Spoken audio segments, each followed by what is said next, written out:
Sports Beat Radio, presented by Andy Moore Honda of Bloomington. Know your role and shut your mouth, you jabroni! Fires upfield into the end zone, and it's caught. Jelani Woods, touchdown! ISB! 43-point night for Tyrese Halliburton. How do you like that, partner? Galloway drives all the way to the hole, throws it up. Got it! Indiana's got their first lead of this contest. It's pretty simple. I win. Google me. Now, here's your host, Jim Coyle. Hey, everybody. Welcome back to another edition of Indiana Sports Beat Radio. And it is Merry Christmas as the NCAA tournament gets started today. And looking very much forward to that. Shannon Griffith will join us first, though. We'll talk some football as Indiana spring football practice gets underway today. As a matter of fact, they're probably practicing when you listen to us. Tyler Smith will also join us. We'll get you caught up on all the ins and outs of the transfer portal because it is a lot of people looking, a lot of tire kicking going on. How you doing? Welcome into another edition of Indiana Sports Beat Radio. Jim Coyle with you. Don't forget, we're powered by Andy Moore Honda of Bloomington, AndyMooreHonda.com to get more to your door and the best in new and used vehicles. And don't forget about Free Think for all your apparel needs. Free Think apparel and promos, your go-to spot for professionally printed sportswear, team apparel, fan gear, signage, promotional products, and more. Whether you need 24 T-shirts for your upcoming reunion or 200 for this season's recreational softball league, Free Think Apparel meets your printing needs. Their team of industry experts work with you to design the professional-looking, sales-generating web store for your custom-designed apparel. That means you don't have to do anything. They design the website for you and set it up for you. Doesn't matter if you're a large corporation or high school. Just go to freethinkapparel.com today and get printing. And don't forget to support those who support us, by the way. Hello to everybody on the Andy Moore Honda hotline. Bob jumping on from Georgetown, Indiana, my old stomping grounds. Las Vegas, Larry, Fred, Cheryl from Remax Realty. Brian, how are you, sir? Buffalo Bill, appreciate you. Scott jumping on from Owensboro. He's leaving today for Indy to watch the first and second round NCAA tournament games. He's an IU fan and going to watch Purdue. He's not particularly happy about that, but you also get to watch. There's a lot going on there. You've got Florida, and our buddy Cabro covers the Gators. Who can they raise up? Then Purdue, not to be catty, but can they get out of the first round? Kidding. That would be shocking. Yes, it would be. That would be like the lightning hitting, John, if Purdue were to go down in the first round. And by the way, did you get your bracket in? I did get my bracket in. Oh, I know I was a loser this past fall when I didn't participate in the bowl You're challenge. A loser. And that was on me. I just didn't prioritize it. But I am in the RESPN bracket challenge. I believe I named my bracket "Let's Do This," and that's a playoff of WKU's head coach Steve Lutz. Really? So that's why. Is that something he says? No, like that. His name is Steve Lutz, and so instead of saying "Let's do this," I'm saying "Let's do this." Just a silly little name. Oh, look at you! I know. Do they use that? If they don't, they should. If they don't, if I were you, I would maybe register that and say, "Hey, I've got something registered you guys might be interested in." You got to think ahead, bro. You got to think. Yeah, but all you have to do, you can still get it in as long as you get in. I think as long as you get in before the first game starts. Just 12:15 today, yes. So if you're listening on radio, you're too late today. But let's see. I'm going to slide down there real quick. And because we've got games today, baby. It's Christmas. It's Christmas.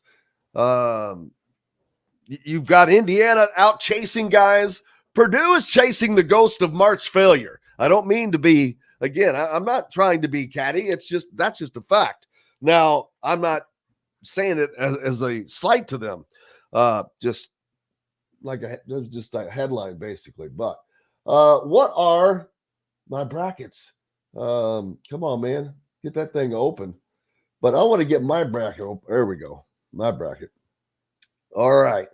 So I hate that they don't, every time you have a bracket, they don't have, one will have the information like the time, but not the location, or one will have the location and not the time. I'm like, come on. Can't somebody just give a full bracket somewhere? I hate that they don't put where these games are being played. Now, the games in Indianapolis are Friday, Sunday games that Scott's going to. Purdue is in it. Washington or WKU that John just mentioned, Western Kentucky. Are they playing? Who are they playing? They're playing Marquette. They're playing Marquette. Ooh, so you got the number 2 seed. Oh my gosh. So you got the number. Oh, no. Yeah, it is. So Marquette. number 2 seed Marquette, number 15 seed Western Kentucky facing each other. And then the winner of that will play the winner of Florida versus Colorado. What a group of games. Now, I don't understand what they're doing. There's been things changed in the tournament. The play-in teams used to all be 16 seeds. Now they're like 10 seeds, or it's like, wait a minute, what? Yeah, so the way it's been since they expanded to 68, the first 4, which is the first 4 games, it's always been 2 matchups between 2 sets of 16 seeds, and then 2 matchups between 2 sets of 10 seeds. I don't know how that slipped by me.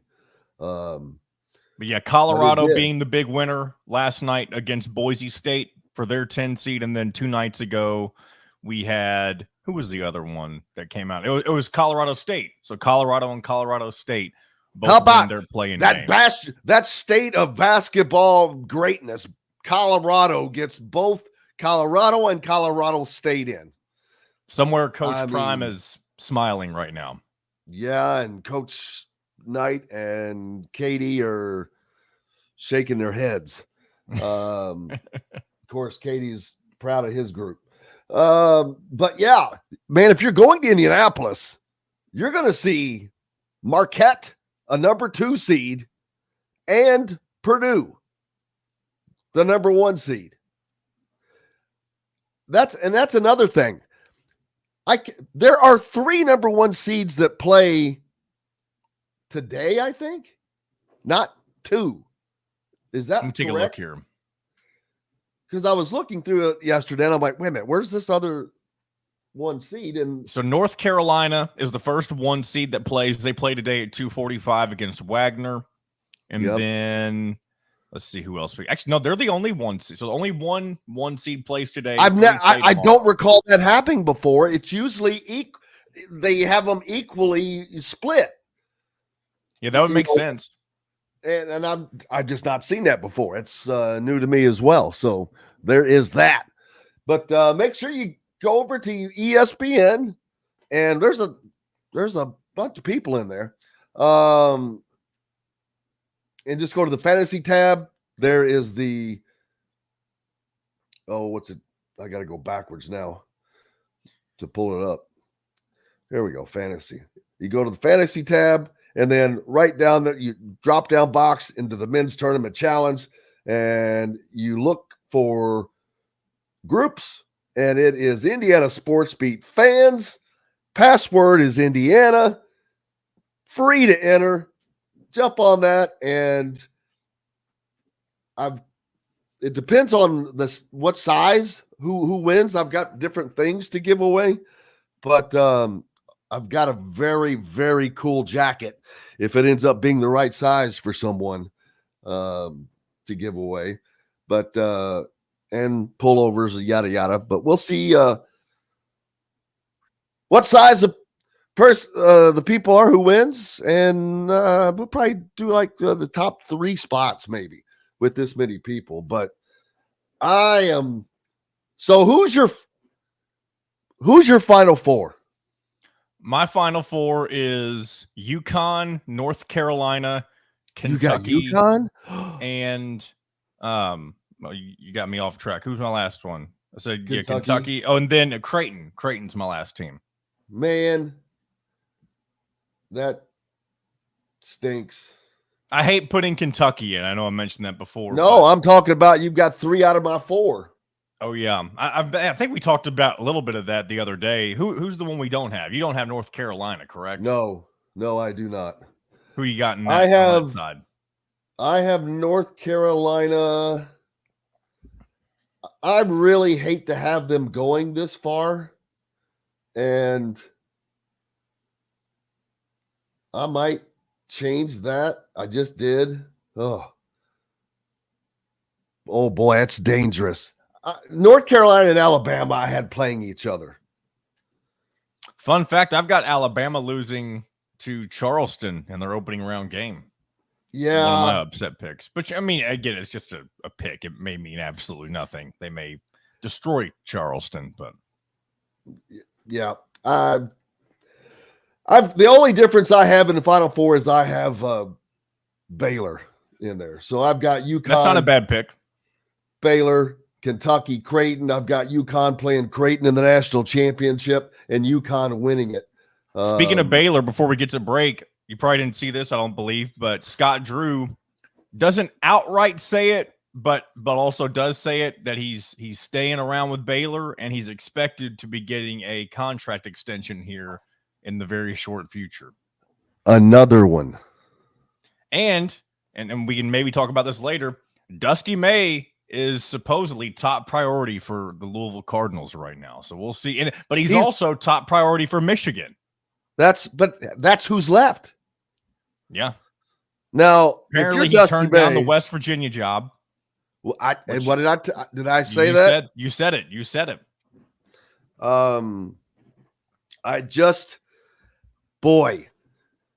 It would be really hard to turn Michigan down, but let me say a couple of things about that. Boca Raton, Florida, Ann Arbor, Michigan. Just Google the annual weather report for those 2 cities. And then factor in quality of life. No, Michigan does not. Another job. I think that he would be wise to do so because this is the time to jump. He's not. I don't think he's going to have another team like he has right now because he was very fortunate in that he got that entire team to come back. But let's take a break. Shannon Griffith waiting in the green room. Indiana football practice starts today, and so does the Christmas parade of the NCAA tournament. We're back with more right after this. We'll be right back for more Indiana Sports Beat Radio with Jim Coyle, presented by Andy Moore Honda of Bloomington. In the market. Well, crap. I didn't know if you were coming down.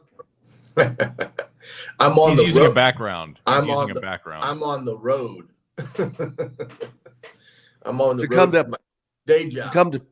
To come to practice or no? Oh no, I'm on the day job. I'm in Bloomington, but Bloomington, Illinois. Oh shoot! Great city, Yeah. Illinois State University. Oh, there you go. Yeah, it sucks for me. I'm like, all right, how the hell am I going to go to practice? Are they doing mornings? Yeah. Yeah. Right. As a matter of fact, I think right now. Yeah. I always the open part.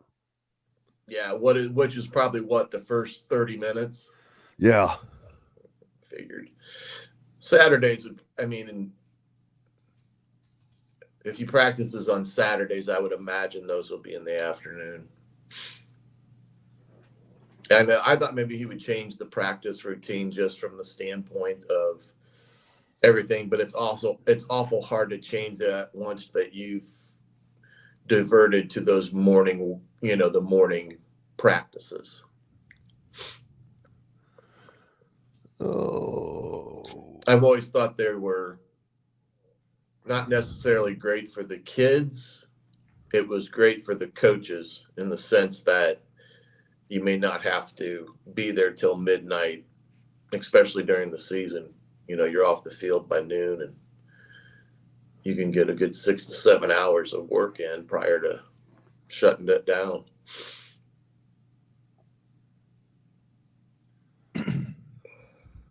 Oh man.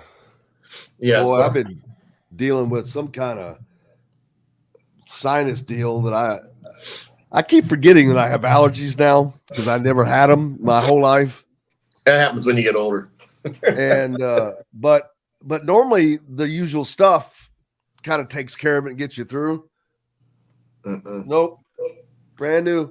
All my stuff is old. And so went and bought, brand new Flonase, brand new like Claritin, whatever. Yeah. Damn, I'm like, Not working. it's not working like it should, but boy.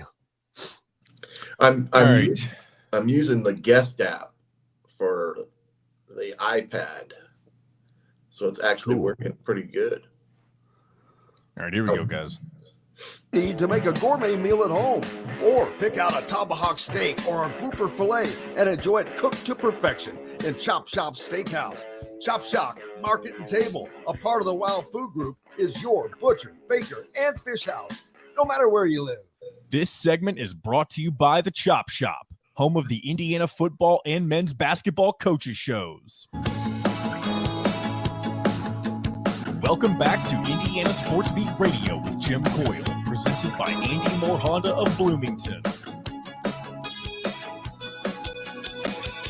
Welcome back, Indiana Sports Beat Radio, on this Christmas Thursday as the NCAA tournament gets started. But before we get on that path, Shannon Griffith from Hoosier Tailgate with us, as he is each Thursday. And today is the day for Indiana and Kurt Cignetti's first official practice with the Hoosiers. He will speak to the media afterwards. So it'll be interesting to see what he had to say. I tried to work it out to be out there, but that's just too hard. I can't watch practice if I'm doing the show, unfortunately. So we'll have to figure out how to make that happen. But because I definitely want to make sure to get out there. But how important is this first day in front of the media and this first day with the players? Just the whole everything that goes around, because this is not a normal first day. This is a first day in 8 years now that's got a new face with the bullhorn or whatever mechanism he's going to use to be heard. I don't know that he'll need a mechanism.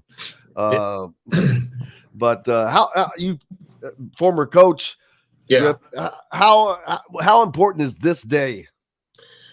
Well, when you described it being Christmas Thursday, I thought you were referencing to the start of spring football. Yeah, I thought you might. but today it's an important day. It's the first time that the coaches really get the kids out on the field, no distractions for the next 2.5, 3 hours, and really start implementing their philosophical approach to a practice. There may be stops and starts today just from the standpoint that they don't like the way they're moving between drills, because I know Coach Cignetti talks about a lot of movement in his practices. And if they're not giving him what he thinks they need to be giving him, he's going to start and stop. Now, I always find it interesting that the media wants to talk to the coach right after the very first practice of spring ball, where there is absolutely no pads on. What do you see out there? Well, I don't know. We're not in pads. That's the thing that I'm not sure you're going to get a lot of great feedback today on anything anything other than maybe how he describes how he thought the first practice went and how it pertains to his overall philosophy, blueprint, things that he has talked about leading up to today. Yeah, it'll just be, but now's the implementation of everything, and they're behind, sort of. You've got obviously a brand new system that you're implementing, but this is not like it's the first day that they've been in communication with the player. Right. So they've been working behind the scenes, studying, but it's time to actually turn the machine on and watch the parts move and get them to start moving in concert with each other, and with a lot of new faces out there. So, but it's going, and new quarterback and new quarterbacks, I should say. Make that plural. Lots of those guys, and they're not done there, with more coming. So it's there's just so much to look forward to seeing and seeing it go through. So I think people are going to be surprised with the offense. I without even seeing it, I was able to watch O'Rourke throw to some guys during the pro day, and I remember I looked out, somebody pointed him out to me, and I said, "You talk about that tight end looking dude, big old guy." So he's got good size on him, which Indiana will probably cherish this first season. But like I've said before, I think things are set up for Indiana, and I think the excitement level is, especially with right now, there's still the attention is on football, or on basketball rather, my bad. Because now, even though the season's over, the tournament's starting, but it's the big the look for Indiana fans is the transfer portal. Who's coming in? Who are they going to get? And there's a lot of attention there. But this fall, I really believe that there is going to be a surprising amount of support in that stadium. Well, there will be, and you talked about today with all the new bodies that are going to take the field.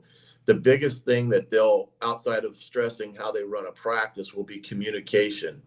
That's the big thing today, because you've got two coordinators that are new, and there's different ways that they communicate things on the field, from how they call a play, personnel groupings. So those will all be foreign to everybody out there. And at the end of the day, if I'm one of the players that's a part of this spring practice, I got to feel like I've got a pretty good chance of competing to be in the top 22, because it's a whole new regime and it's a whole new fresh start for a lot of people. So, quarterback position, yes, highly contested. You got the wide receiver spot that's going to be interesting to see what skill they have there. Do they have somebody that can actually get down the field? And then, of course, the running back position. Now, they're a little light on the defensive line, which I'm sure is a pretty big concern going into spring, because the last thing they need to have happen is somebody get hurt. It's an exciting time for Indiana football, exciting time for today. I know that, like you said about Rourke throwing during pro day, I found a nickname that he had at OU, and he's from Canada. They called him the Maple Missile. So I don't know if that'll stick here in Bloomington, but yeah. Hey, that's funny, because I already nicknamed Alberto Mendoza the Cuban Missile. Yeah, he's the only quarterback that's not here, and I'm sure in some ways it's eating at him today down there in the great state of Florida that he's not here or able to. So we'll have the Maple and the Cuban Missile. That's right. Wow. Yeah, you'll just need to fill the rest of it out, but yeah, I think today, the communicational aspect of things, how they run a practice. This is where the JMU guys can be a big benefit to everybody on the field because they know the tempo and expectation and communication. And your day one installation as it pertains to offense and defense will take place today, which will be, what are the base plays that you're going to run no matter what, and formations and things of that magnitude. Yeah, and so they only have, most coaches value these spring days like it's life and death. Absolutely. Signetti is not acted that way, which is shocking. And I'm not saying it's a good or bad thing. I'm just pointing it out because he seems so I don't want to say micro, but he's on top of it and he's at it. I'm very interested to see what a practice is like with him, and to see how they're run, to see how he is. One thing is going to be different, and it's going to be a welcome different. Now, during practices like this before, Tom Allen, he had that same energy. He was running around like he had 8 pots of coffee before. And I mean, he was the most energetic guy on the field. I'll give you that. But I don't think the head coach has to be the most energetic guy on the field. Actually, I think he should probably be the least. He should be the most focused guy on the field. And so I'm just interested in seeing that. And that really, and I want to see that because that leads to that. That's how you're going to be during a game. And that's one of the, again, everybody, we all love Tom Allen, but that's one of the knocks that I had against him is his emotions were the same. He was always way too high during games, and he was always in the moment instead of being 2 steps ahead, which is where a head coach needs to be: calm, relaxed, thinking. Boom, where are we? What are we looking at? What's situation? And I think Signetti is definitely one of those types. Yeah, it wouldn't be a bit surprising to me to see, the energy has to come from the kids and the assistant coaches that are coaching their position groups. And I don't think that's going to be a problem with guys like Coach Kuntz and, you name it, right down the road. But I could see that, Coach Signetti is going to be taking a lot of notes today and talking about things to his coaches, what he liked, what he didn't like, there's big things in coaching that you say you're either coaching it or allowing it to happen. And so he'll be going around to see, are we teaching the correct fundamentals? Is the techniques the ones that we want to be utilizing in the different position groups? And most importantly, is the group organized in a fashion that high intensity and reps are occurring no matter what period you're in? So you're correct, probably in the sense that Coach Signetti will be a little bit more, I guess you say down to earth in some respects during his practices, and more of a CEO type of head coach where he's, taking the notes, correcting the correctables that he sees, and he takes an active interest in the quarterback position. So he'll be hanging with those guys quite a bit. Yeah, and looking forward to that. And I'm looking forward to the all of the other coaches because it's an entire new staff, and that is another thing we haven't seen in 7 years is all new faces. And I will point this out, complete opposite of what happened with the basketball program and a new coach that came in and kept the old staff, which I'm still trying to figure that one out. But regardless of that, the staff he has, they've been together for a long time, man. Yeah, the vast majority of them. And, that's the beauty of this day is that they understand how this practice is going to run because they've been around Coach Signetti for some time. They know what to expect. They know what's expected out of them. When I was coaching and involved in, the Division I level, I loved spring ball because you weren't in a sense getting ready for any games. You had a time to really take time to teach technique, to, give kids the opportunity to show what they could do or can't do. And at the end of the day, like I said last week, I think when we talked about this, these coaches will grade every film and every time that they have an opportunity to get more or less a dossier on each kid in their position group. So at the end of the spring, Dossier. Yeah, I like that big term.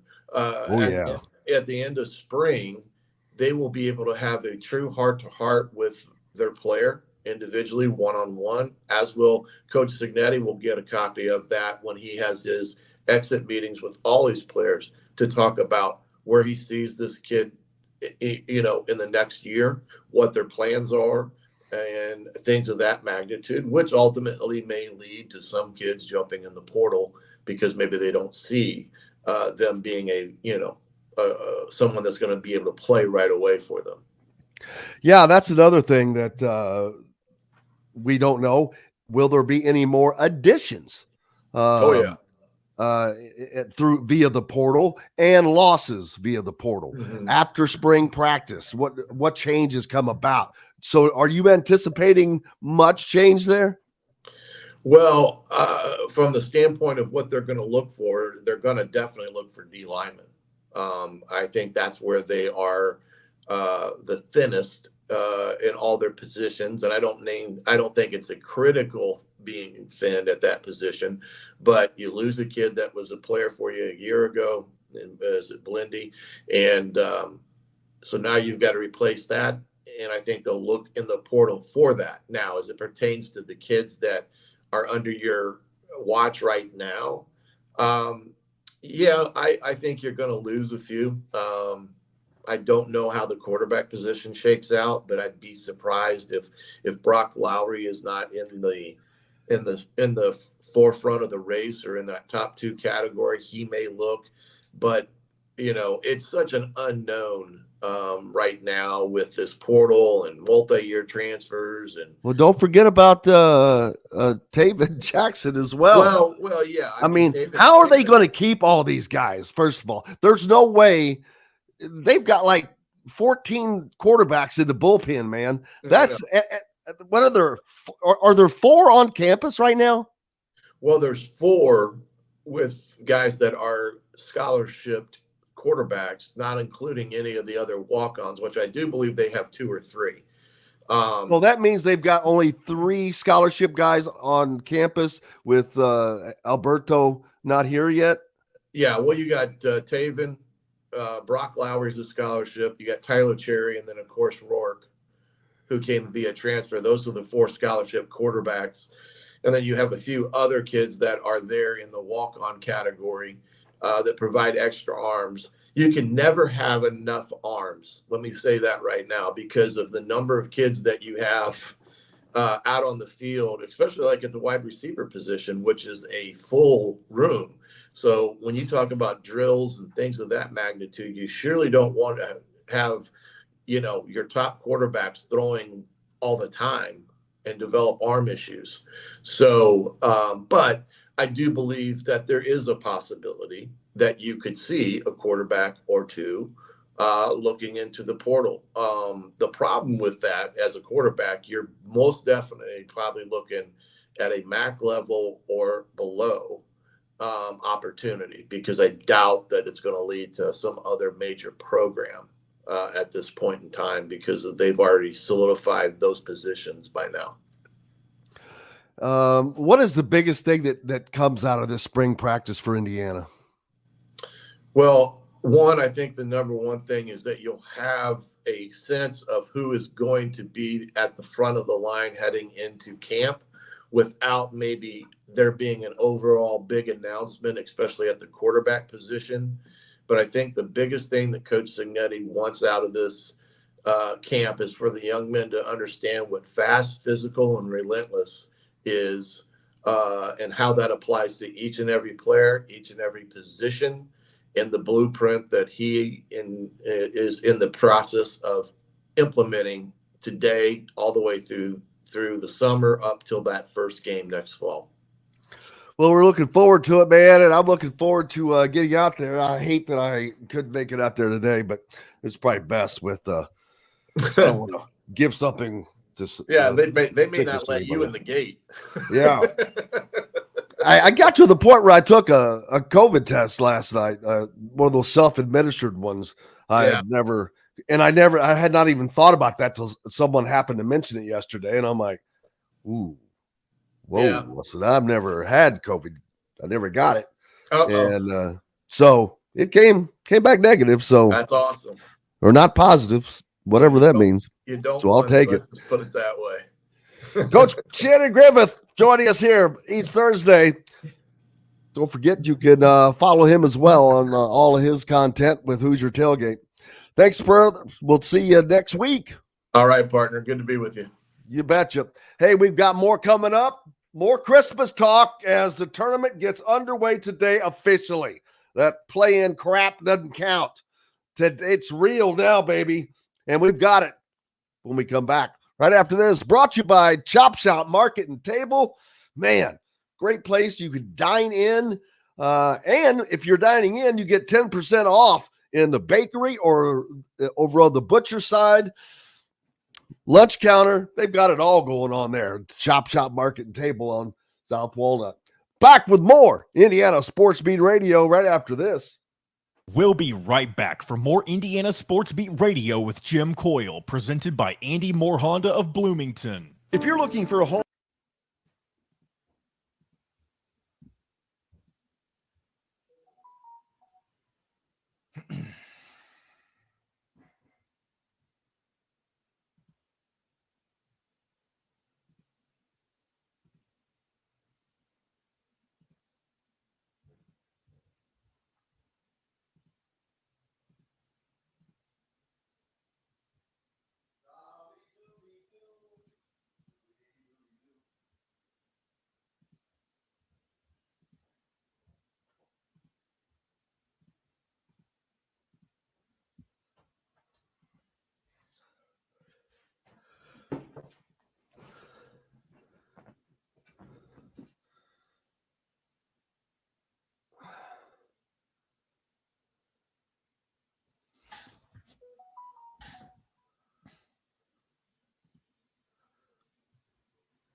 oh man.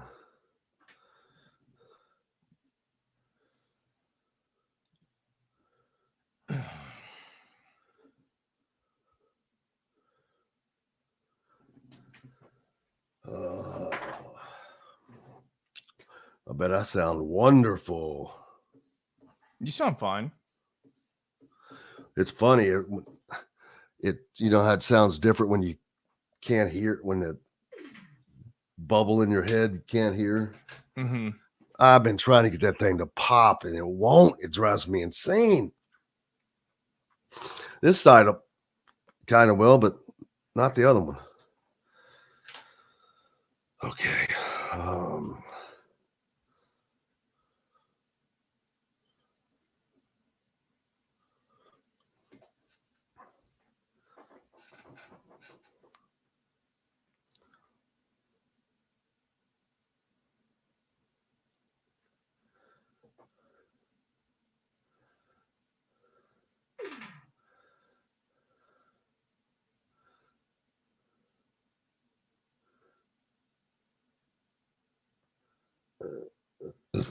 Oh man.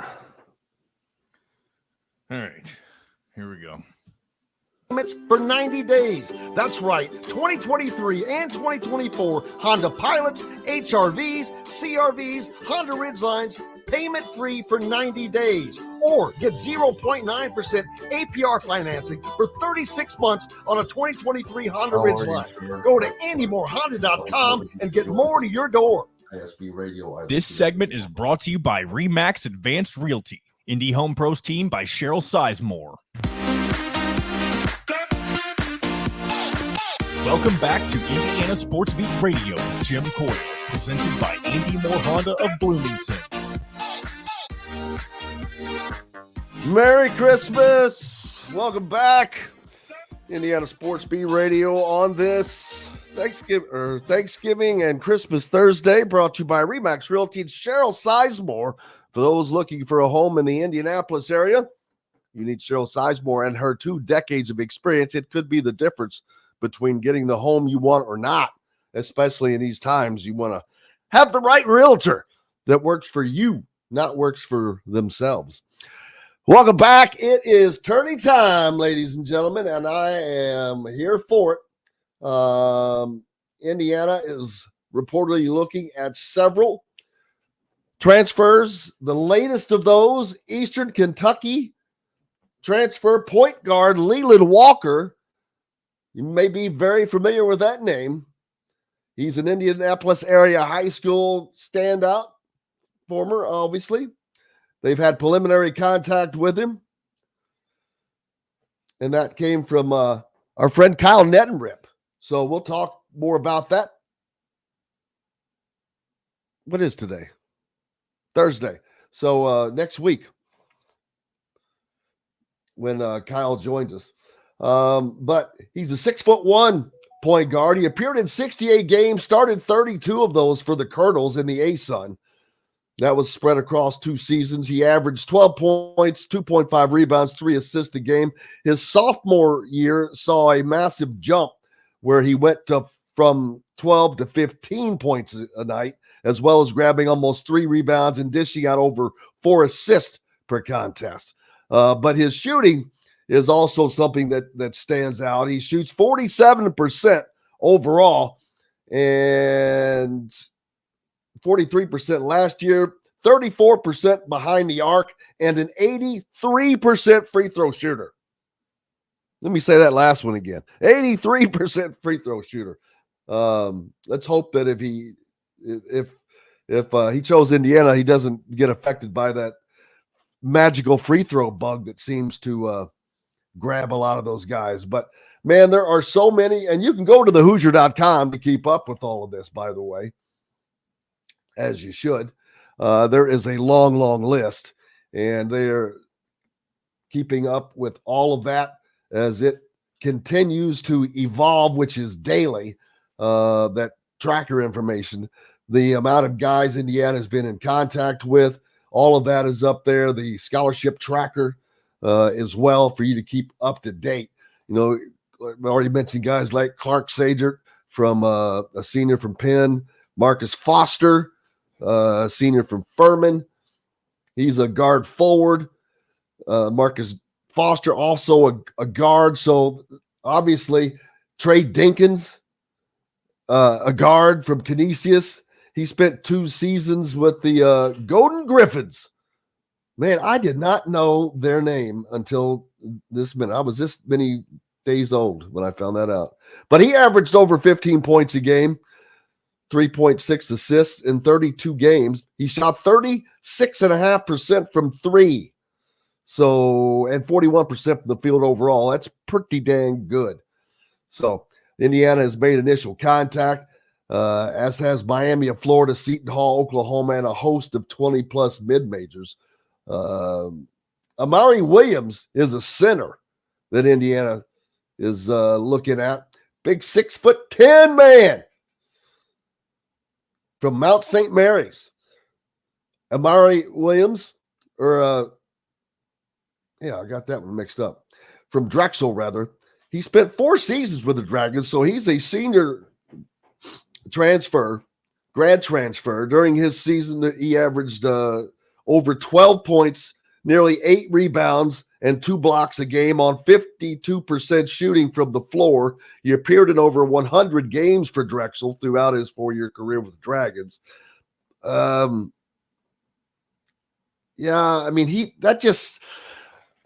haven't seen to be honest with you, I haven't seen the big fish yet. And not that I'm saying that it has to be a known name, because I'll give you 2 names right now. Lance Jones and Marcus Damask. None of you had probably heard of them before this season, because both of those guys played at Southern Illinois before transferring to Purdue and Illinois and having major impacts on those teams. My first question is, how was Southern Illinois not better than they were? Those guys were on the same team. But Indiana. One comment on the big fish thing. A lot of the big fish are still playing. And a lot of the big fish won't be available until they start getting knocked out in the NCAA tournament. And I think that is another reason why do you open the portal before the tournament is over? I think it can affect a team. A guy can leave, which, if you're on a really good team, you would be dumb to do that, to not just wait. But just leave the portal closed until the tournament is over, man. But it's just there's too much going on. So you got that. Frankie Fiddler from Omaha. Boy, how'd you like Frankie Fiddler? I tell you, that's quite the name. That's the name of the portal so far, Frankie Fiddler. Wait a minute. Actually, forward Frankie Fiddler. Fiddler on the Roof. Isn't that a show or something, or a movie or whatever? You know what? He could, if he chose Indiana, he'd be Fiddler in the Hall. Oh, man. Dun, dun, dun. It seems like a match made in heaven. Yeah, but he's from Omaha. Had 3 seasons under his belt after starting 91 of 94 career appearances with the Mavericks. He's a career 35% three-point shooter as a forward, 6'5". He was the first-team All-Summit selection this past season after averaging 20 points a game on nearly 36% shooting from deep. He attempted 4.4 threes a game this past season.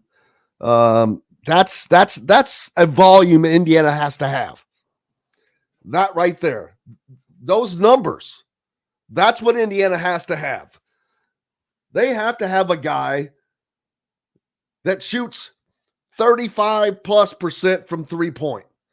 They need a guy that averages 20 points a game. They need a guy that shoots over 35% from downtown. Or I just said that already. My bad. But more importantly, he's putting them up at a rate of 4.5 per game. Got to have that. That's not too many. And at that, if he could keep that rate going, you'd like to see him put a few more up. Frankie Fiddler in the Hall. Love it.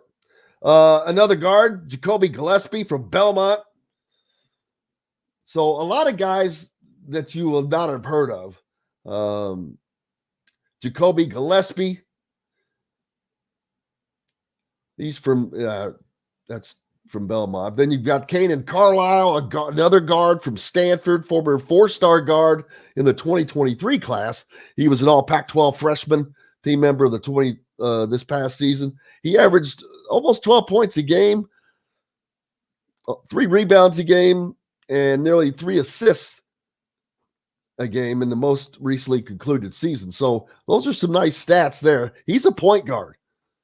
He officially entered the transfer portal this Tuesday after the Cardinal made a coaching change this offseason. Indiana is in the initial group checking in with him.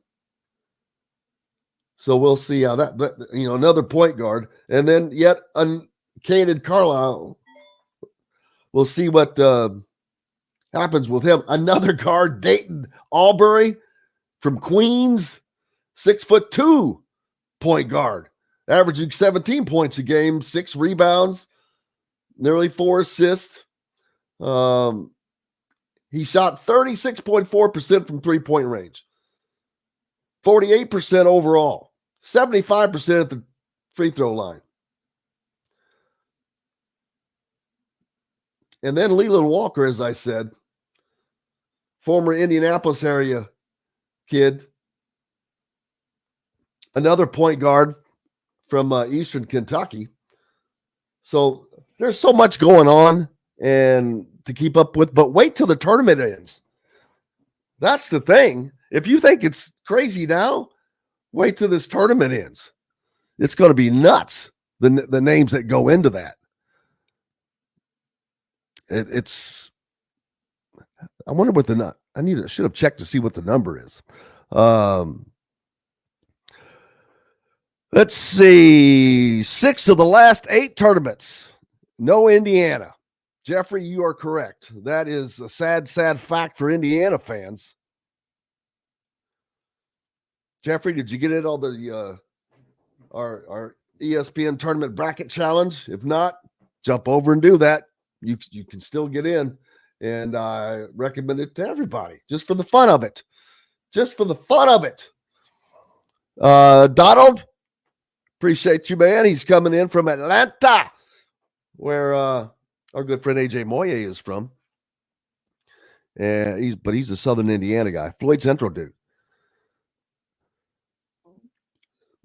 Grambling State, a couple of bigs, some nice looking guards. Should Purdue be worried? Brian asked. Purdue should always be worried.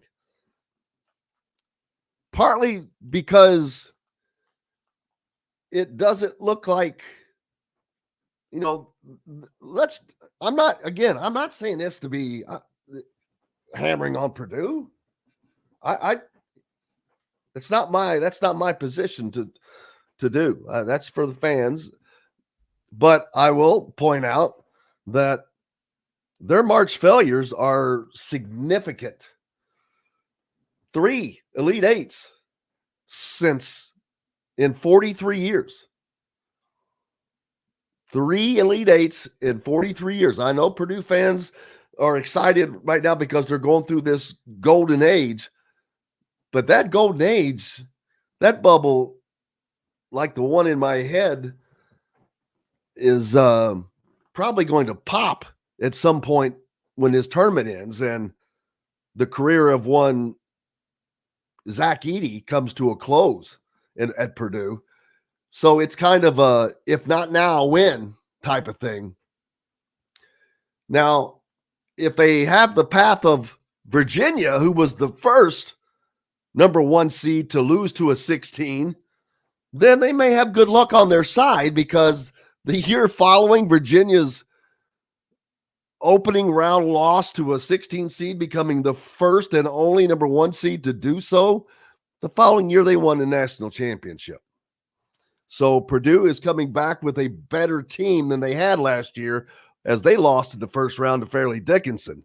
But tournament is a tournament, man, and there's a lot of teams that have a lot of good players, and they know this is their one shot. We've got lots more coming up here on Indiana Sports Beat Radio. Don't forget Cheryl Sizemore, Rebacks Realty, for those looking for a home in the Indianapolis area. Cheryl at IndyHomePros.com. We're back with more right after this break. We'll be right back for more Indiana Sports Beat Radio with Jim Coyle, presented by Andy Moore Honda of Bloomington. In the market. Degonia Springs, David.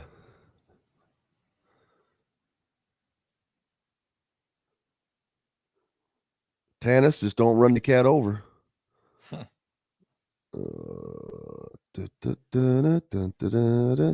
Fiddler on the roof. Fiddler in the hall. No, based on name alone, I want him to commit to Indiana. Todd Winchester down in G-Town. What's up, man? Funny story. Well, I grew up in Georgetown, Indiana, which is in Floyd County, which is the county New Albany is in. Georgetown and Greenville's what I really call home. But anyway, when I was a kid, like going into my sophomore year, I think there was like 7 of us, friends from Georgetown, and it was 4th of July. I probably won't have time to tell this story, but we were around just lighting firecrackers, which was illegal then. And throwing eggs, being dumbass kids, throwing eggs. And there was one Georgetown town marshal. He chased us all night trying to catch us and never caught us. And then we were down by the ballpark, and there was the railroad tracks run right beside the ballpark, and right beside there's an alley. There was an alley. So we had turned down this alley, and all of a sudden his car, we didn't see it. Boy, he pulls in and those headlights everywhere, and boy, we scattered like roaches, except for one guy. He froze and ratted everybody out. And they came around and picked us up one by one from our homes. I was outside. They were doing fireworks. Oh, my God. I got in so much trouble for doing nothing, really, but just being mischievous. But my entire summer was I was basically on home incarceration by my parents. I'm not kidding. And I had Little League Baseball, and I had to make an agreement that every game I played, I had to do another day. And boy, that one didn't go well. That one didn't work out the way it should have. It didn't send the message I think it should have sent, because it only made me mad. I still remember it to this day. Tyler Smith, how are you doing? Good. How are you? I'm getting in there, man. Here we go, guys. 10 seconds. Contact Amy Rhoda with Rebesco Real Estate for additional information. 812-583-0919 or go to mystonecrestliving.com. That's mystonecrestliving.com for more details. This segment is brought to you by Bubba's 33 in Clarksville and Evansville. Pizza, burgers, beer. Welcome back to Indiana Sports Beat Radio with Jim Coyle, presented by Andy Moore Honda of Bloomington. Welcome back, Indiana Sports Beat Radio on this Christmas Thursday, Thanksgiving Thursday, whatever you want to call it. It's a celebration Thursday. The NCAA tournament starts today, brought to you by our good friends down in Southern Indiana, Bubba's 33 of Clarksville. For those of you that live down in the southern part of the state, right off of I-65, if you're traveling, easy access off of Veterans Parkway. You will not be disappointed. Great place to catch a game, by the way, during the tournament. Holy cow, they've got over 50 TVs, food made fresh every day. Please welcome Tyler Smith from thehoosier.com with us. And it's trading time, Tyler. That's right. You took the words out of my mouth. Christmas morning, wonderful day. I wish the Hoosiers were opening presents this morning, but they're going to have to watch the other kids open their gifts. But it's still, for a basketball fan, this is an incredible weekend here. Yeah, the biggest thing Indiana fans or Purdue fans they're worried because they have to play a first-round game tomorrow, and they just want to see how their team responds. I think Purdue blows out the first round. I just think that the first round they're going to be ready for. I also do not have them in my Final Four. That doesn't mean anything because they're as good as anybody. They have close to the best resume with the wins that they have. They've beaten so many good teams. But I saw something yesterday. I forget if I was reading it in ESPN or where, but they did this poll of 25 current coaches and NBA scouts to pick the national champion. And it said, one year we had 11 different winners picked. Last year there were 8 different winners picked. This year, 20 out of 25 picked UConn. Wow. And they all said it's maybe, but they're without a doubt the best and most equipped team. They've got history against them because they're the reigning national champion, and no one has won back-to-back titles since Duke did it way back in the 90s?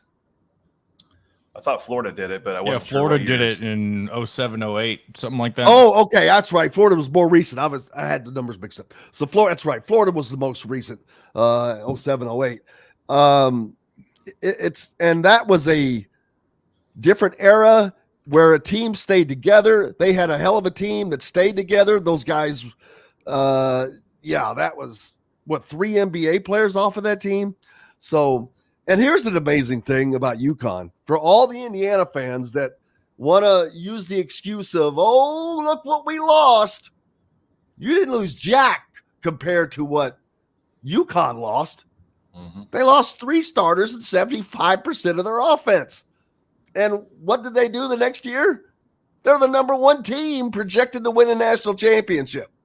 Yep. So that's why fans, they have to get off of that excuse train and understand that no, those excuses don't fly anymore.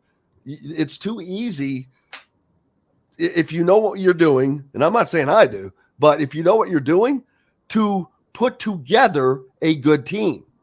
But that's the key, putting together the right team. It had to be really difficult to replace 3 starters from a national championship team at 75% of your offense. Yeah, I'm already nervous to hear next season. We got a bunch of new players because obviously Indiana's going to have a brand new roster once again. At least probably about half of it's going to be new. So are you going to use the excuse year after year? Because that's pretty much going to be the case. Your Purdue's of the world where they largely stayed together and they added a piece here and there. That's going to be fewer and far between for happening for big programs. So yeah, they gotta figure it out quickly. And a lot of names in the portal, obviously a lot of names are linked to. They got to figure it out. Who'd you have taken out Purdue if you want to, unless you don't want to reveal it? Let's see. I got to pull my picks up. Oh man. Oh boy, I hope I didn't just screw my brackets up. Something changed. But let's see, Purdue's down here. Where are they? I do agree with you about that first round matchup. I do think Purdue's going to have a bit of a test in that second round. Obviously, at first I had them losing to Utah State. And then I changed it to losing to McNeese State. Okay. But they can just as easily win. But I have Creighton coming out of that region, going to the Final Four and making it to the national championship game. But more importantly, Indiana fans want to know, who is Indiana looking at? Where are they in the early part of the transfer portal? Although I don't know how much you can really get done right now with all these guys playing. You don't know who's going to enter the portal. So it's really hard to target guys. You can talk about these guys that I listed a bunch earlier, but those guys, while solid players, I'm sure, nothing jumped out at me as like, oh man, boy, you got to get that guy, or man, he's one you got to get. They're still playing in the tournament more than likely. And like I said, if you don't know who's going to enter, that's like needing groceries and going into a store that has no sign on it, hoping that there's groceries in there. So what's going on with the recruiting right now? Well, we've heard, a dozen or so names that Indiana's reached out to, but that's just what's being reported. I guarantee it's far more than that we'll come to learn here in the coming weeks. I think one of the challenges for this staff, they have all these open spots, at least 6, possibly more. So they don't have to pick and choose. It's not like there's only a couple spots that they're trying to fill. At the same time, it's going to be a little challenging to, promise certain players starting spots or playing time, because let's say the first guy or two that they end up locking up, they're going to say, hey, we got 4 or 5 more spots that we're going to fill. So we're not really sure how the roster is going to shake out and exactly where you fit currently. But that'll be a challenge. But another thing is, a lot of these guys, like, fans are probably looking at their numbers and they're thinking, like, these are pretty similar numbers. Like, where do they play? What was their are they battle tested? What's their conference like? A lot of it's going to look pretty similar. So the challenge of the staff is going to be find good players, but find the right guys that fit what they want to try to do. And another question Christopher asks, how many players do you think will leave Indiana? Well, I still think that Ware is gone to the NBA. I see a lot of people comment, he's not ready. You can't say that. You can think what you want to think, but it comes mainly because you're a fan and you want to retain them. You don't want to lose them from your team, and I get that. But the only people who determine whether or not if he's ready are the guys or the GMs in the NBA. If they think that you're ready or that you have the potential, that's where it lies. And I've seen some draft boards don't have him. I don't think he's a lottery pick for certain, but he's going to go to the draft, to the combine, the NBA combine. So he could perform well there and really raise his stock. Mackenzie Mbako, I guarantee you he goes through the process. Yeah. And he will more than likely get an invite to the combine because of his shooting ability, I think. Mm-hmm. But I don't know that he would have to make a hell of a jump in Chicago for something to happen there. With Ware, I think that's a good possibility, and Indiana is going to have to fill that position as well. Yeah, that's what I'm leaning towards as well. Ware probably being a first-round pick, whether it's mid-round or late. And thing is, too, even if the perspective is correct that certain guys aren't ready, that doesn't mean that's the decision. These kids have dreams, and there's going to be obviously money involved, and if they feel confident in their abilities and they go. Some guys prove the fans wrong who think they weren't ready, and other guys, maybe some fans are right, but that doesn't mean they're going to, stay in college just because of some perspective. But I agree with you as well about Mbako is probably going to go through the process, put his name in the ring, and then get some feedback. And I would be really surprised if he's not back in college next year. So if he is, hopefully it is at Indiana, but I would be surprised if he does not come back to play college basketball for at least one more year. Todd says, rumor has it that Indiana is already 0-3 in the portal. Is that true? Well, first of all, whoever said that, where did that rumor come from? That's what rumors are. Number one, I like I said, I haven't seen anything yet that just jumps out at me, but I didn't know who Lance Jones was, as I said earlier. I didn't know who Damask was from Illinois, both on the same team. So there are guys out there, but that's the difference makers, people. That's the job of these coaches and assistant coaches, is to identify the players they need, the players that fit. Another question is, what kind of offense are we looking at? Because we've seen the same thing for 3 years running. If you get another big man, is everything going to run through the middle? Like Woodson insisted that's how college basketball is played, which I don't know where he got that notion, because it wasn't played that way when he was in college.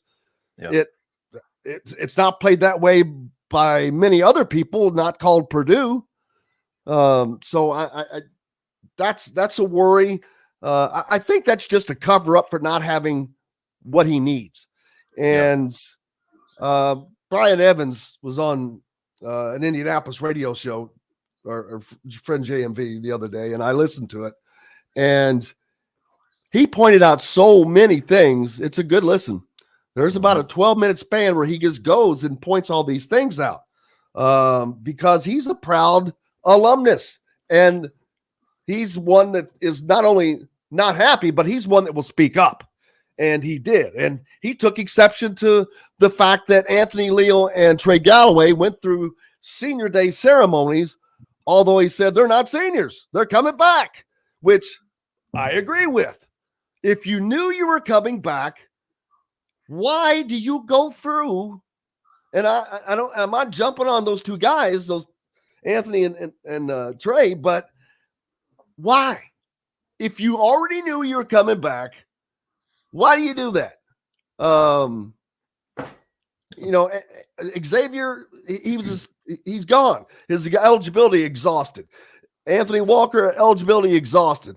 And it was more, and Brian really took exception to some of the things that Woodson said about being a quote unquote true fan.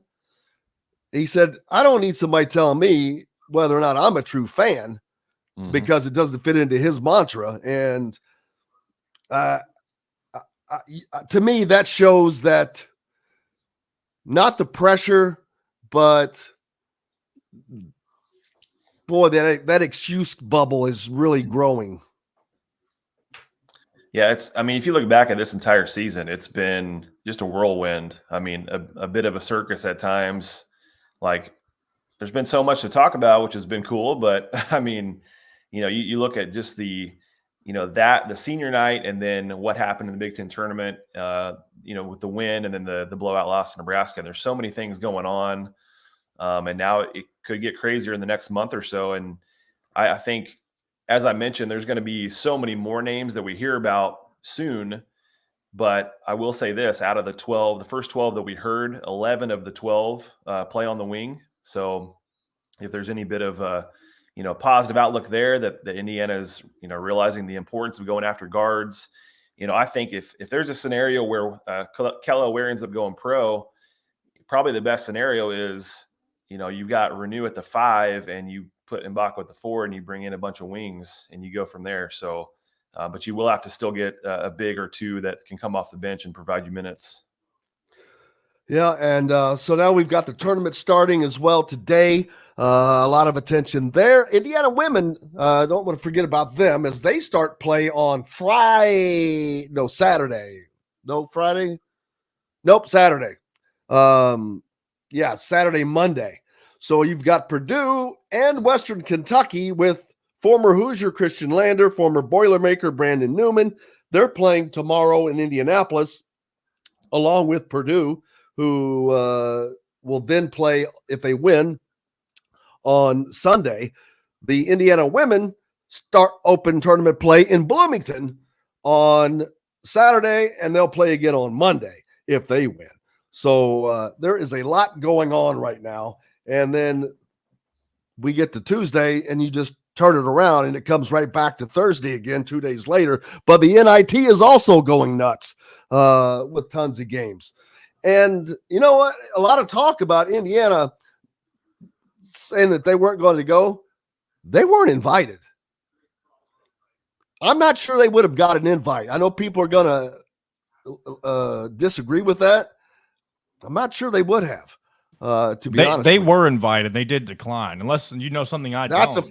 That's the first I've seen. I've not seen anything. There was I don't remember if it was they were invited. ESPN or Fox Sports, but there was a list of power programs that declined invites, and Indiana was on there. Well, but again, that doesn't mean that, if it specifically said declined invites, but yes. I have not seen anywhere where they are actually invited. But anyway, getting back to Todd's question, I don't think that they're 0 for 3, number one, because there's no way that the best available options are available yet. Yeah. There's so much talent that is playing right now in the tournament.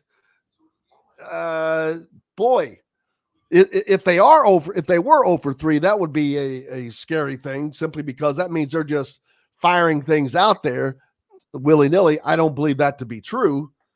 So I would find that hard to believe, to be honest with you. And the fact that it starts, the first word of that sentence is rumor. That sounds like something that came from Facebook. And that's a place where I don't spend much time. I would say as well, Indiana's going to be linked to so many guys that just because they reached out, it doesn't mean that, if that player goes somewhere else, it doesn't mean that, even the 12 names that we currently know, it doesn't mean that Indiana's that once all 12 guys, they're still trying to figure out their own roster and who would fit. So reaching out and talking to a guy, showing some interest, if he goes somewhere else, it doesn't necessarily mean Indiana struck out on that particular player. So what's up next for Indiana on the recruiting side and at the Hoosier.com?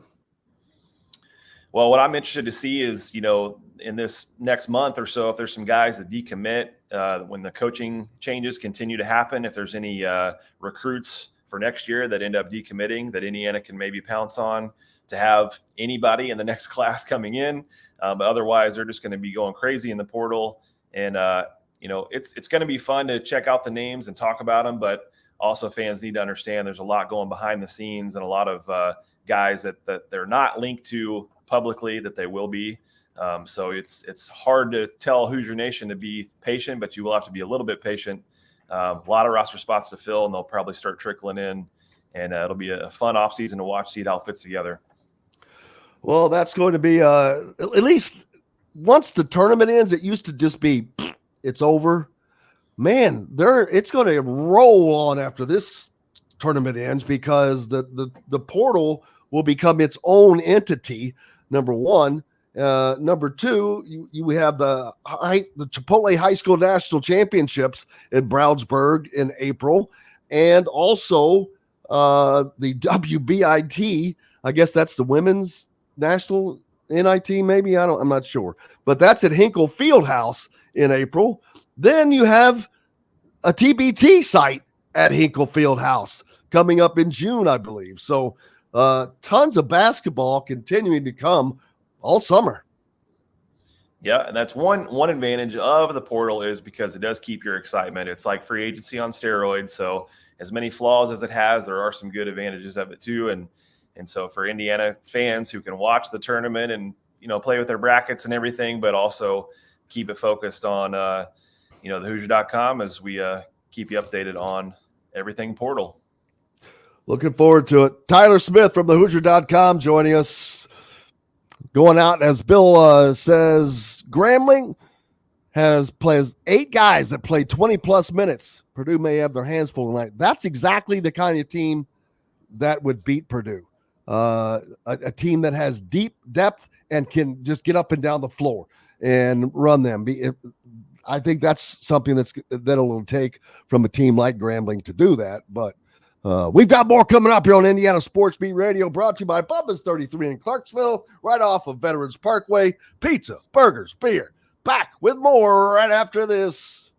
We'll be right back for more Indiana Sports Beat Radio with Jim Coyle, presented by Andy Moore Honda of Bloomington.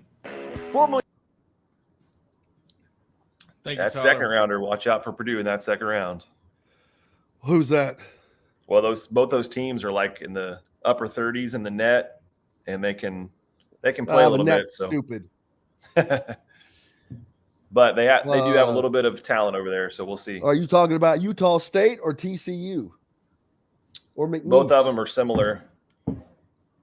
I think Purdue beats them, but I think I've got Utah State coming out of their first game losing to Purdue, and I've got Purdue losing to McNeese State. That's who I've got beating them. there you Quit go. copying off of my picks. You copied off my picks. I filled out my bracket not a week ago, but a few days ago. Me too, but I changed All right. a couple. Enjoy it. We'll see you. Thanks, man. We'll see you.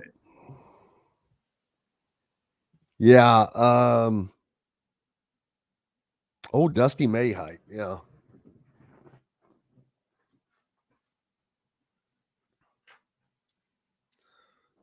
Did you see the Otani gambling deal? His interpreter, who was his friend, has been his interpreter since 2018. It was with him everywhere because he doesn't speak English. But Otani is like one of the richest men in the world now, almost. Not really, but what do you get, like a 700? What was his contract? It's just ridiculous. But anyway, he had his interpreter had like $4.5 million in gambling debts. Not on baseball, but the two bad things. Number one, it's still illegal to bet on sports in California. Isn't that the most wild thing? California, of all places. But number two, it was Otani's money that you got used.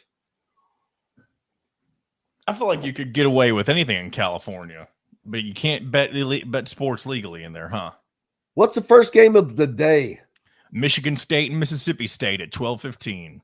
Man, that's probably going to be a good game. Mm-hmm.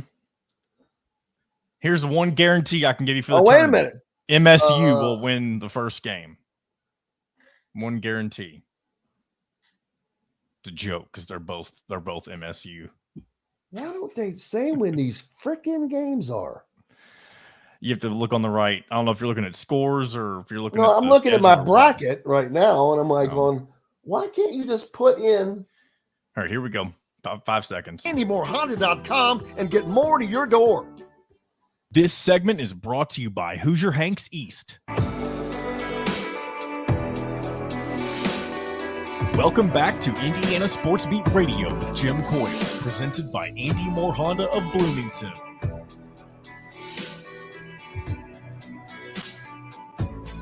Welcome back.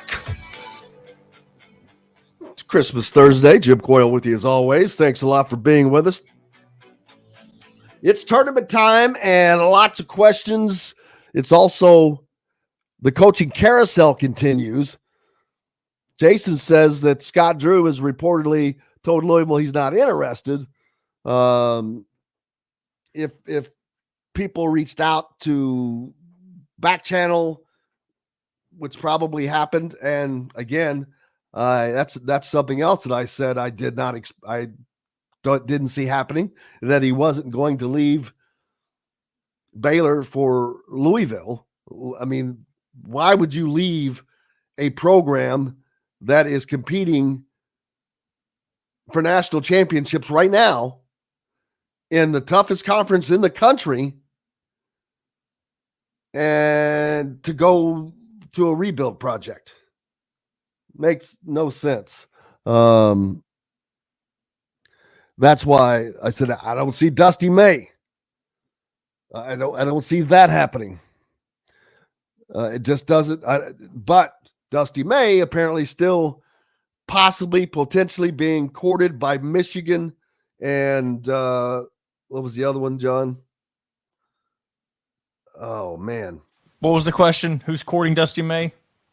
Yeah, Michigan and somebody else.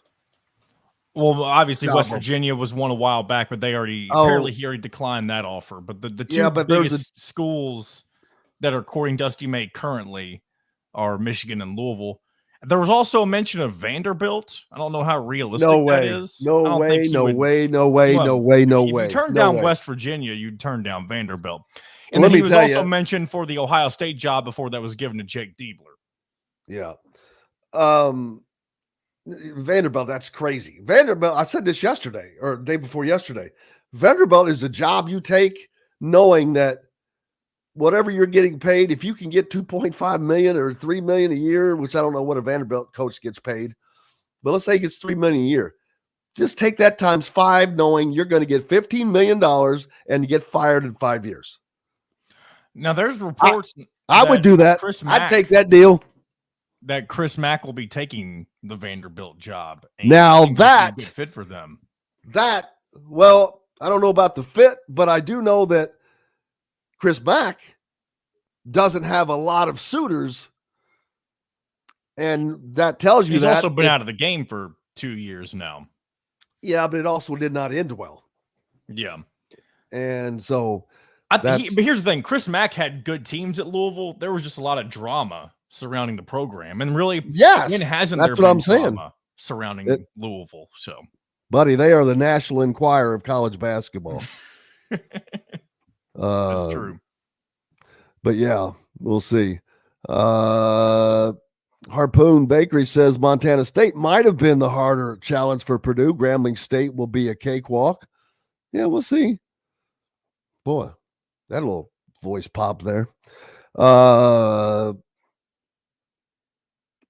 Cheryl says, what's the team name to join your bracket? She forgot. Indiana Sports Beat fans. We need to put that up, John Boy. I was going to pull the link up, as a matter of fact, but I don't know how much that really helps people because you can't. I don't know if you can copy it. But yeah, just go to ESPN. To the far right, you'll see fantasy. Hit that drop down tab, and you'll see the challenge bracket. Indiana Sports Beat fans. It's free. And just if you don't have an ESPN deal, you'll have to open one. But it's pretty easy because we've got, let's see, need to go to the our group and see how many. We had 3 pages of people in there last time I looked. Now there's 4 pages. So, man, getting up there. Getting up there. The password is Indiana. Did I say that? But a lot of picks. A lot of picks. Will we have a repeat winner? Trying to Was it remember Taterology who won last March? And you know what? Taterology hasn't been around. Maybe. Well, you know what? Yeah. Taterology's there. He's in. He's in. I know our friend Jared Wolf. He won our bowl games challenge. He says he's going to go back to back this year and win the bowl games in March Madness. Ooh, you know what? If he does that, then I'm going to double prize him. If you can pull that off, double or nothing. Man, there are. That's awesome to see that. Lots. Get in there while you can, but yeah, I can't wait. But also, the great Los Angeles Dodger, Mr. Ohtani, highest paid player in all of sports, I think, maybe. Definitely in baseball with his newest contract. But his interpreter, I haven't said this on air yet, have I, John? Well, just want to make sure I'm not repeating. You were talking about during the break. His interpreter, who was also his friend, but has been with him since 2018 in this position because he speaks apparently in 0 English. I would think somebody who makes that much money and lives here, works here, is here all the time, maybe what is that thing you get on TV to study another language?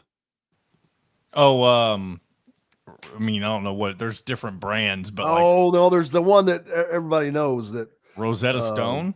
Yes, is that what you're thinking of? Yes, you would think a guy that makes almost $1 billion. How about a little Rosetta Stone? English or English for dummies, or just pay a tutor. How do you not want to be able to communicate people directly and not have to have a guy like that? But anyway, his interpreter had been gambling, not on baseball, on stuff like soccer and crap like that, but he had been doing it in California. It's still illegal in California to bet on sports. That was a no-no. But the biggest no-no is the $4.5 million that he wagered was Shohei Ohtani's money. Of course, when you make the money he makes, that's probably like lunch money to him. That's not the point. But man, can you imagine being able to lose $4.5 million and go, I didn't even notice. But that's another reason why you need to learn to speak English. Silliness. The Pacers won last night.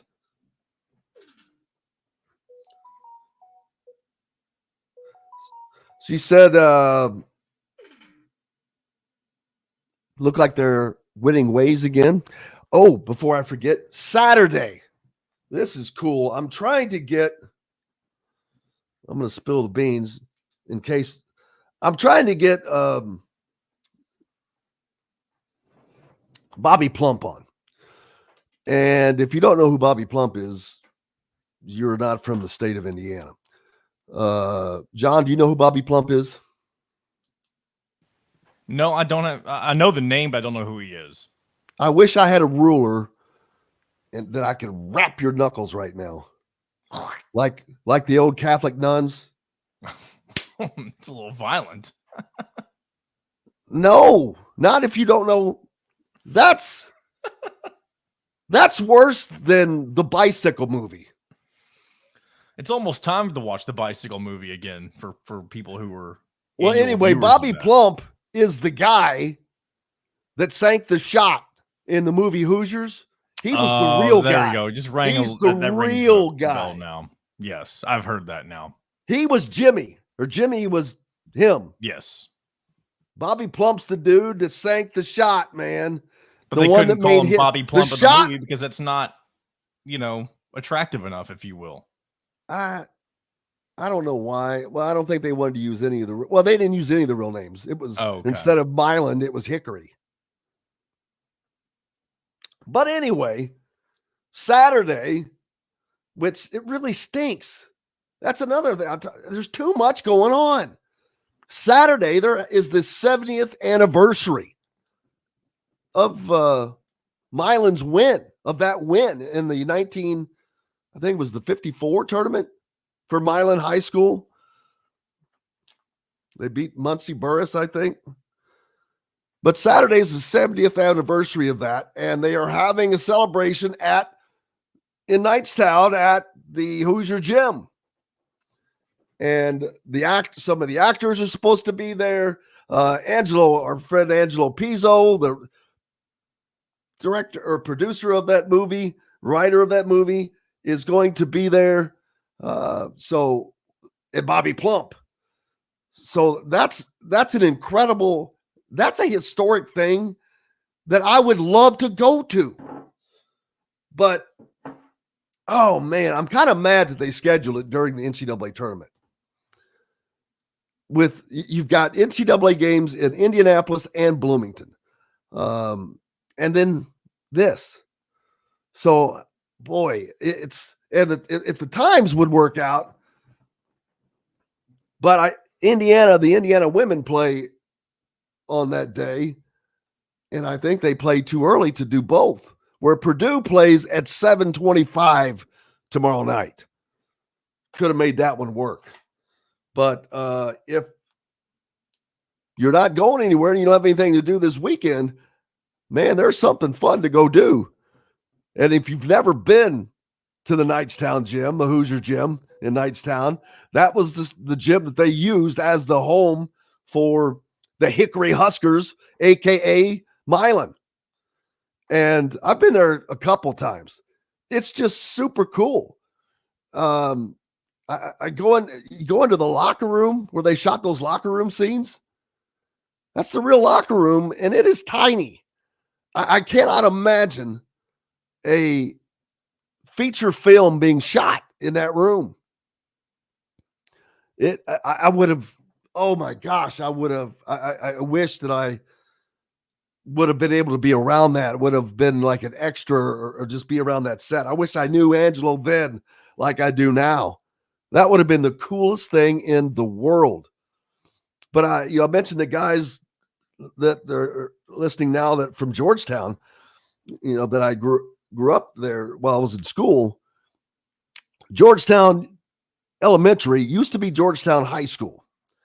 Their gym and Knightstown are extraordinarily similar. Georgetown has a stage on one end of theirs, though, which a lot of schools used to do. It's where they would do their plays.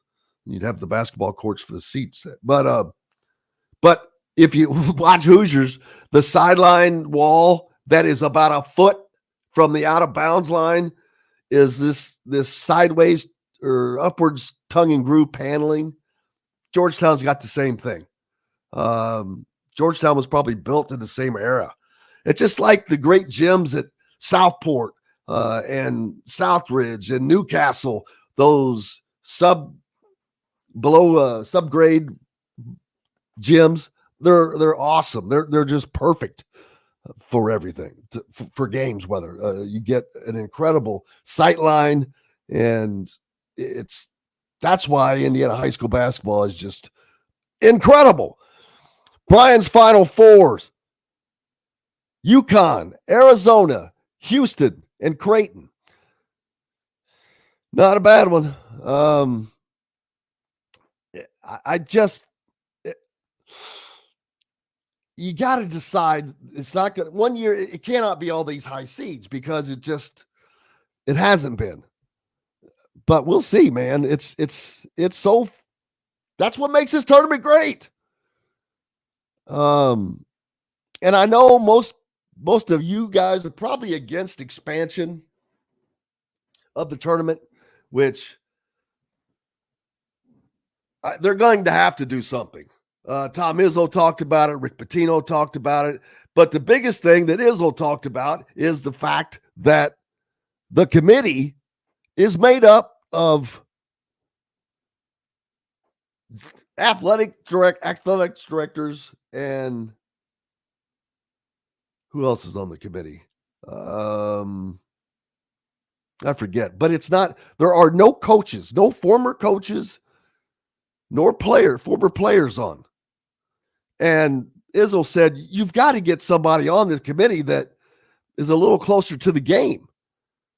And I agree. He says all these metrics, he goes, it worked out well for us, but the metrics don't measure you losing a game because you had a player injured. Whatever the reason. And that's true. But see that stamp, let's say you have an early season loss, a bad loss because you don't have 2 starters. That still doesn't matter. That's going to be stamped as a bad loss, and it's going to go against your metrics. It doesn't matter that the very next game you do whatever you do with the 2 starters back, you still have that negative stamp from the game before. And it's, again, we look at the net, and I agree with Rick Pitino. The net is absolutely ridiculous. I mean, I don't know what the point of the net is, because I think it's just for the NCAA to say they have something that they are using instead of just using everybody else's things like Ken Palm, et cetera. They want to have their own quote unquote metrics. Well, theirs suck. I mean, I'm not saying anybody's is perfect, but nobody complains about anything else other than like the net. It's you can manipulate it. Is it time for a break, John Boy? Yes, it is. Hey, we've got another break coming up. Don't forget, Hoosier Hanks. They're ready for you, man. The game's starting today. Matter of fact, I will be heading there to watch some games with Tim Gahn. Hey, coming in town from Houston. I know Jen Gahn is a familiar name on social media. Shout out to the Gahns. So I look forward to that. But I was ready last night. I was there last night and watched, even though it was NIT games and that play. I didn't watch the play-in games. They just didn't seem interesting to me. The hell, some of the NIT games were better. Indiana State, I think they won, didn't they? But we'll take a break. Their game. We've got lots more coming up here on Indiana Sports Beat Radio, brought to you by Hoosier Hanks East over off of College Mall Road in Bloomington. Back with more right after this. We'll be right back for more Indiana Sports Beat Radio with Jim Coyle, presented by Andy Moore Honda of Bloomington. In the market. All right.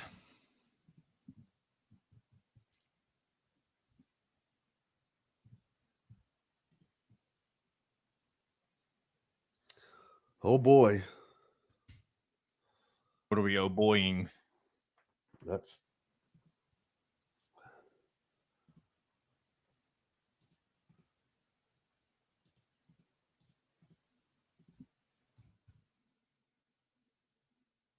Oh boy. He done. He's done after this year, right? huh? Is Boo Booey done this year? Is this his last season? Boo booey. Mm-hmm. Is this his last year? You know what? That's a great question. But more importantly, I'm trying to remember if I saw him in the in the draft, mock draft. Let's Indeed, pull that up. draft. Not only that, let's pull that up anyway, because we'll talk about where in this particular one is Kelaware. They got the top 50 draft prospects. Their top 50.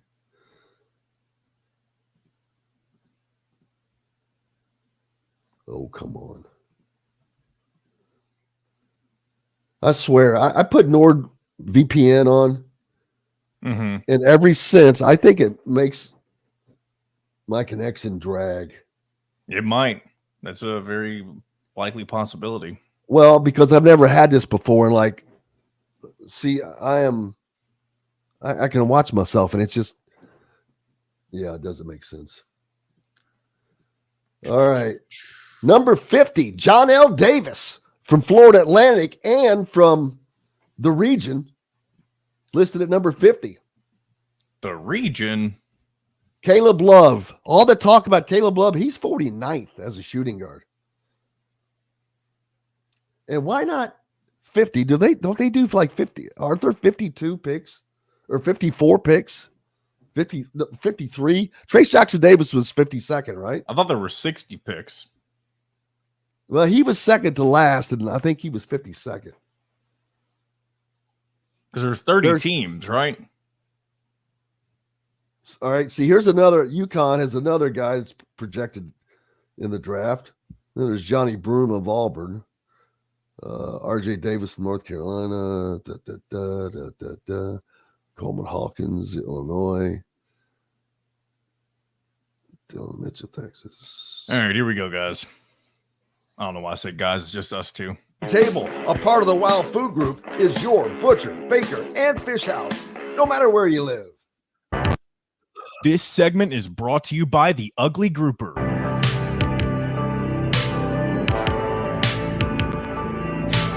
Welcome back to Indiana Sports Beat Radio with Jim Coyer, presented by Andy Moore Honda of Bloomington. Welcome back, Indiana Sports Beat Radio here on this Thursday as the NCAA tournament is getting underway. Looking forward to doing the American thing and watching games all day. I was just pulled up the ESPN's mock draft. This must not include foreign players because I'm not seeing any. They have two players from Kentucky going first and second. Reed Shepherd, of course, being second. Donovan Clingan from UConn. Remember, they lost 3 starters to the NBA last year. Donovan Clingan. I've seen 2 of their players again listed on here. Dalton Connect at number 4, who Indiana went after. Jacoby Walter from Baylor, number 5. Colorado has Cody Williams, who's listed at number 6. Then Duke's Kyle Filipkowski. Zach Edey on this one is listed at number 8. But again, this does not have the foreign players in it, which would already push Zach Edey down to like 15 from what I saw, which is, I think, 1 spot outside of the lottery. So I don't think he ends up, I don't think he's a lottery pick. Stephen Castle from UConn. They've got 2 guys listed in the top 10, John.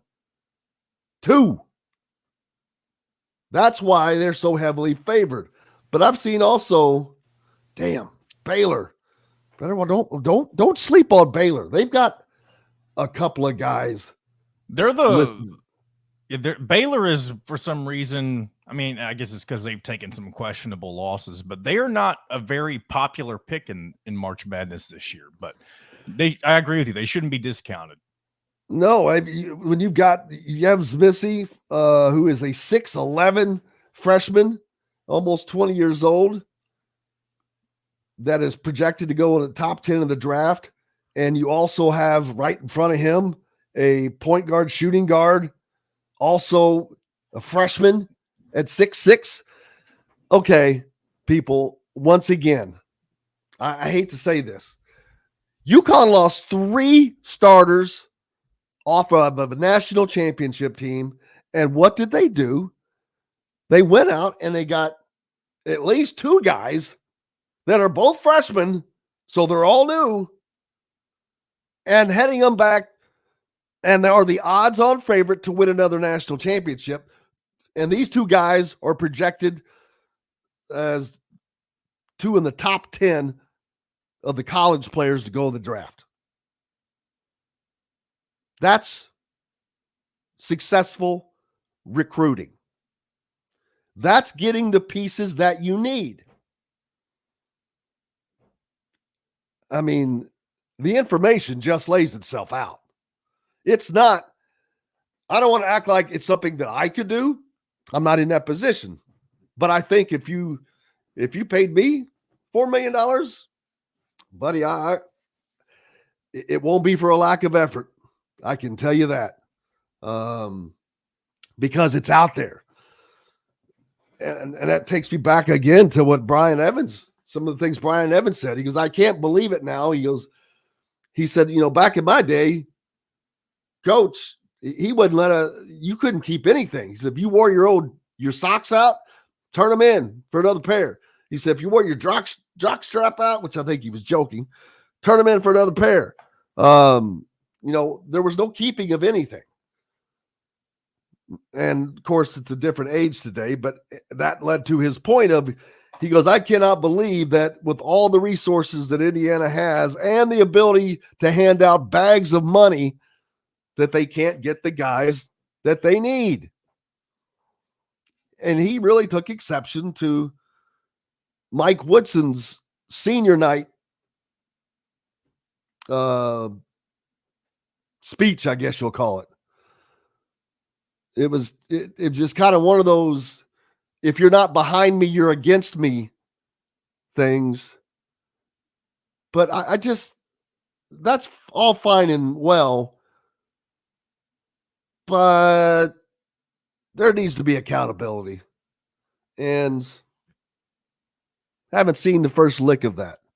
It's always been, and it cracks me up because like he talked about Xavier, if he ever needs anything, all he has to do is reach out. I'm that kind of coach. Brian Evans said it. There was a lot of eyes, and me's. He always points out that I'm not a coach that's going to blame the players and then turns around and throws them under the bus. Until there is acceptance and accountability for that, I don't know how things change. Because if you don't see the need for it, then how's it going to happen? But I digress. I was actually looking, Kevin McCurrier, who will not play for Kansas, by the way. He's done. He's a senior. But here's another thing. This is a rarity. 6'7" senior listed in the ESPN's top 11. Usually you don't see those guys anymore. Hardly. Here's another freshman from Duke. They've got two freshmen in the top 12. There's a third player from Kentucky. He's a freshman. Justin Edwards, Reed Shepherd, freshman. How old is that? The guy that was first. John, you can jump on and talk to me if you want. Freshman. Kentucky has three freshmen in like the top 12 of this thing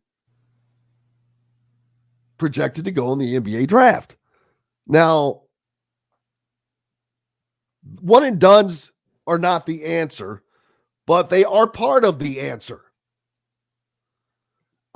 If you had guys like, say, UConn or Kentucky has, I think the thing with Kentucky, I don't know, I don't follow them. I haven't followed them much, but I can't imagine they have much upper class leadership. They don't have a lot, but one of their top guys this year is Antonio Reeves. He's a 5th or a 6th year guy. He initially transferred in from, I think it was Illinois State. He's been there for the past 2 or 3 seasons, but yeah, he's one of their big contributors, Antonio Reeves. They still rely heavily on freshmen, but it's ever since the transfer portal became a thing, they typically have a few more upperclassmen compared to what we were used to several years ago. Yeah, it's crazy. Kentucky with 3 freshmen projected in the top 13 of this thing. It's nuts. And here's another Colorado player. That's why I know Indiana fans have to shake their head. It's like, man, you've got to get the right players. And that is on the staff to get that job done.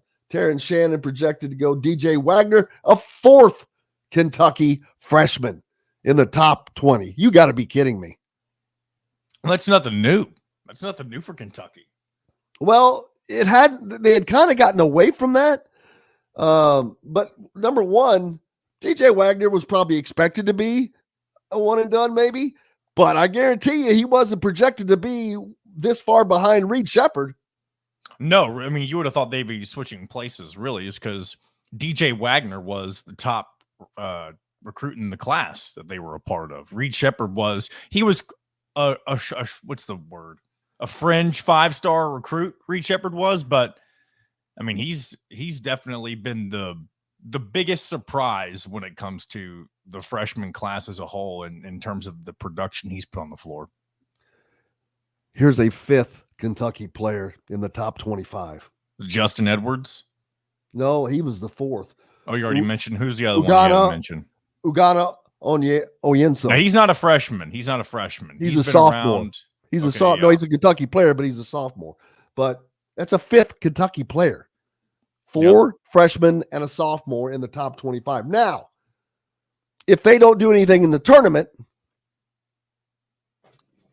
Kentucky fans, they like to talk about, and I'm not talking bad about Kentucky fans, but their thing to brag on right now is putting guys in the NBA. Well, that's great and all, but most 90% of those guys were already projected to go to the NBA, and you have to play 1 year of college basketball. So that's why you see that. But I'm into the top 30 of there's another UConn. Oh, here's Antonio Reeves. He's 32nd. That's a 6th player. He's the senior you were talking about, John Boy. Yeah, their entire roster. Oh, I'm sorry. May be completely different. I wasn't done yet. Zvonimir Ivisic. They call him He's Big number Z. 7. Kentucky can have 7 players drafted this season.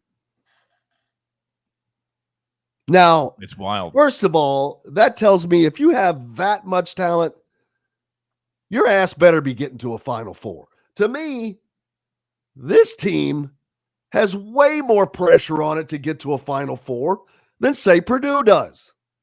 They're way better than Purdue, but could Purdue beat Kentucky? Yeah, they can. Absolutely. The difference is the Purdue style could of beat play. anyone. Yes, Kentucky. I think that a team like Kentucky would really attack Purdue in a way that hurts them. Yeah. But I mean, it could also hurt Kentucky because they don't really have anybody that can compete with Zach Edey, at least when it comes to, his stature and his efficiency down low. I mean, yeah, they could bottle him up and make it difficult for him, but if Zach Edey's having a Zach Edey type of night, then that will might make life difficult for Kentucky. Are they in the same region? They won't meet up. They're in.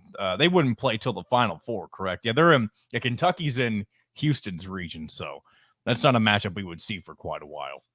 Yeah, Kel'el Ware though not in ESPN's top 50. Number 50 is John L. Davis with Florida Atlantic, who is from the region. Shout out to all of our peeps listening on WJOB 1230 104.7, the voice of the region. And while we're doing that, everybody listening over on 1380 The Fan, Fort Wayne's only sports station, 97.7 ESPN The Ref as well. It's on, baby. Let's see. There was Johnny Broom from Auburn. There was some I was going to mention, but yeah, that's it. Hey man, it's an exciting day. You've got spring football practice started. We'll have content from Kurt Signetti. Just go to the YouTube page of course channel, of course, for that. And make sure you hit the subscribe button and like while you're doing it. We really appreciate that. Of course, that helps us out, helps other people find us. Hey, we're back tomorrow as NCAA tournament play gets started. The transfer portal is open and going nuts. Plenty to get to. I hope you guys have a great day. Big thanks to Shannon Griffith and Tyler Smith, and of course, John, the producer, for keeping us between the white lines. And no more importance than each and every one of you. Without you guys, we have no reason to be here. Yeah, that's got that right, Sean. But we're back tomorrow once again. And until then, I'm Jim Coyle. I will see you on the radio. Thanks for listening to Indiana Sports Beat Radio. Be sure to subscribe to our YouTube page for more clips and team coverage of Indiana basketball, football, and more. You can also find full episodes and tons of other content on thehoosier.com. We'll see you next time for another edition of